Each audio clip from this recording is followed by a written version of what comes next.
the 13th Famous Awards for Outstanding Male Actors in the Senate. Here are the nominees for Best Actors in a Leading Role. Senator Pia Cayetano for the movie Napakatsuki. Wala ho akong sinisisi. Pero nung pagkatapos ng lahat, pagtingin ko ng group natin, yung dating majority group, walang ni isa sa inyong nangamusta sa amin. Napakasakit na sa akin. Sobrang sakit. Senator Robin Padilla for the movie Wag Mo Aking Sisiguin at Hahawakan.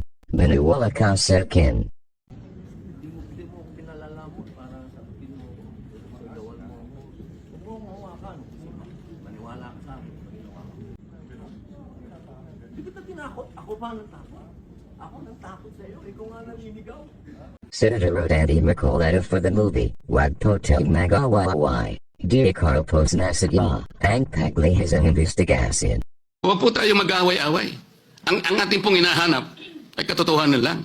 Wala naman pong perpekto, Mr. President, pero sa akin pong pananaw ay ginawa ko po yung aking makakaya. Kung meron man po akong pagkukulang, ay humihingi po ako ng tawad sa aking mga kasamahan sa Blue Ribbon Committee. Ngunit hindi ko po sinadya na ilihis sa direksyon ng tamang pag-iimbestiga ang ating Blue Ribbon Committee. Senator Joel Villanueva for his movie Flood Control. Hindi basta-basta pinakikialaman. Bakit? Aluluwa ng bayan to.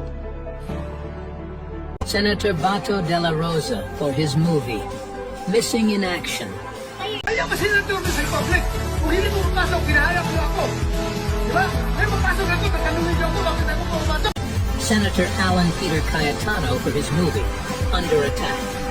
Sorry but I don't think there's any question. The Senate is under attack. Was under attack. All of you, your lives were in danger last night.